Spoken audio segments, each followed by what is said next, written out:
Hi all, ನಾನು ನಿಮ್ಮ ರುಚಿತಾ ಶ್ರೀನಿವಾಸ್. ಎಲ್ಲರೂ ಹೇಗಿದ್ದೀರಾ? ಚೆನ್ನಾಗಿದ್ದೀರಾ ಅಂದ್ಕೊಂಡಿದ್ದೀನಿ.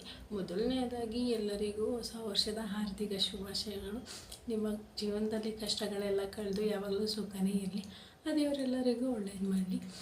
ಇನ್ನು ನಾನು 2024 ಏನು ಕಳ್ಕೊಂಡೆ ಏನು ಪಡ್ಕೊಂಡೆ ಅಂತ ಹೇಳಬೇಕು ಅಂದರೆ, ಒಂದು ಮುಖ್ಯವಾದ ಅಮೂಲ್ಯನೇ ಪಡ್ಕೊಂಡೆ ಅಂತ ಹೇಳ್ಬೋದು. ಅದೇನು ಅಂದರೆ ನನ್ನ ಮಗ.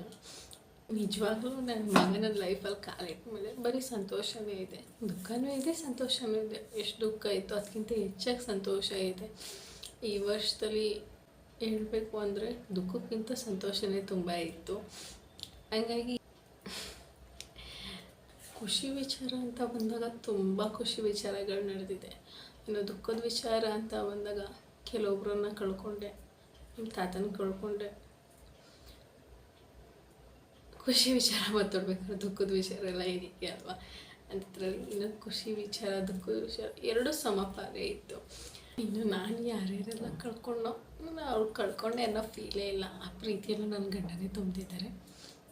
ಇನ್ನು ನಾಳೆ ಬಗ್ಗೆ ಯೋಚನೆ ಮಾಡಬಾರ್ದು, ಏನಕ್ಕೆ ನಾಳೆ ಇರ್ತೀವೋ ಇರಲ್ವೋ ಅನ್ನೋದು ನಮ್ಗೆ ಗೊತ್ತಿಲ್ಲ. ಈಗಿರೋ ಕ್ಷಣ ಎಂಜಾಯ್ ಮಾಡಬೇಕು ಅಷ್ಟೇ. ಇನ್ನು 2025 ಬರ್ತಿದೆ, ಅದರಲ್ಲಿ ನಮ್ಮ ಜೀವನ ಹೇಗಿರುತ್ತೆ ಏನೋ ಅನ್ನೋದು ಗೊತ್ತಿಲ್ಲ. ನಾವೇನು ಅಂದ್ಕೊಂಡಿರ್ತೀವಿ ಅದೇ ಏನೋ ಆಗಿರುತ್ತೆ. ಇನ್ನು 2024 ಇವತ್ತು ಲಾಸ್ಟ್ ಡೇ. ಇನ್ನೇನು 11:30 ಆಯಿತು. ಇನ್ನು ಅರ್ಧ ಗಂಟೆ ಹೋದರೆ ಈ ದಿನ, ಈ ವರ್ಷ, ಈ ತಿಂಗಳು ಎಲ್ಲ ಮುಗಿದೋಗ್ಬಿಡುತ್ತೆ. ಎಲ್ಲರೂ ಖುಷಿಯಾಗಿರಿ. ಏನೇನು ಅಂದ್ಕೊಂಡಿದ್ದೀರಾ ಅದೆಲ್ಲ ನಿಮಗೆ ಸಿಗಲಿ, ಒಳ್ಳೆಯದಾಗಲಿ, ಆ ದೇವರು ಎಲ್ಲನೂ ಕೊಡಲಿ ನಿಮಗೆ. ಇನ್ನು ನಾವಿವತ್ತು ಫೋರಮಲ್ಗೆ ಹೋಗ್ತಿದ್ದೀವಿ. ಇನ್ನು ಫೋರಮಲ್ ಹತ್ರ ಹೋಗ್ತಿದ್ವಿ. ತುಂಬ ರಶ್ ಇತ್ತು. ಹೊರಗಡೆಯಿಂದ ನೋಡೋಕ್ಕೇ ತುಂಬ ಚೆನ್ನಾಗಿ ಕಾಣಿಸ್ತಿತ್ತು. ಇನ್ನು ಈ ನ್ಯೂ ಇಯರ್ ಎಲ್ಲ ಬಂದುಬಿಟ್ರೆ ಈ ಮಾಲ್ಗಳೆಲ್ಲ ನೋಡೋಕ್ಕೆ ಒಂಥರ ಖುಷಿ ಇರುತ್ತೆ.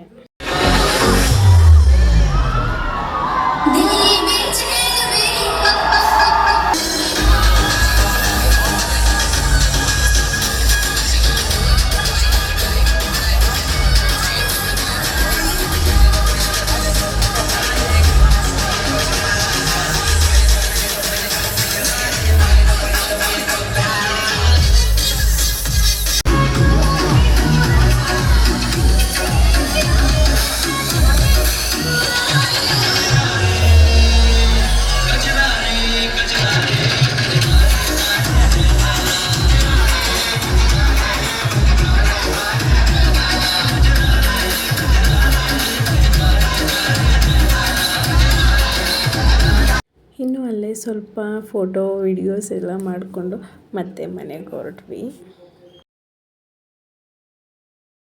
ಇನ್ನು ಮನೆಗೆ ಹೋಗ್ತಾ ಹಂಗೆ ಕೇಕ್ ತೊಗೊಂಡು ಹೋದ್ವಿ. ಇನ್ನು ಮನೆಗೆ ಬರೋಷ್ಟರಲ್ಲೂ 3 ಗಂಟೆ ಆಗಿಬಿಟ್ಟಿತ್ತು. ಇನ್ನೇನು ಮಾಡೋದು ಅಂದ್ಬಿಟ್ಟು ಆವಾಗಲೇ ಕೇಕ್ ಕಟ್ ಮಾಡಿದ್ವಿ. ಇನ್ನು ಒನ್ಸ್ ಅಗೇನ್ ಎಲ್ಲರಿಗೂ wish you happy new year. Full video ನೋಡಿದ್ದೀರಾ ಅಂದ್ಕೊಂಡಿದ್ದೀನಿ. ಪ್ಲೀಸ್ ಸಬ್ಸ್ಕ್ರೈಬ್ ಮಾಡಿ, ಪ್ಲೀಸ್ ಸಪೋರ್ಟ್ ಮಾಡಿ.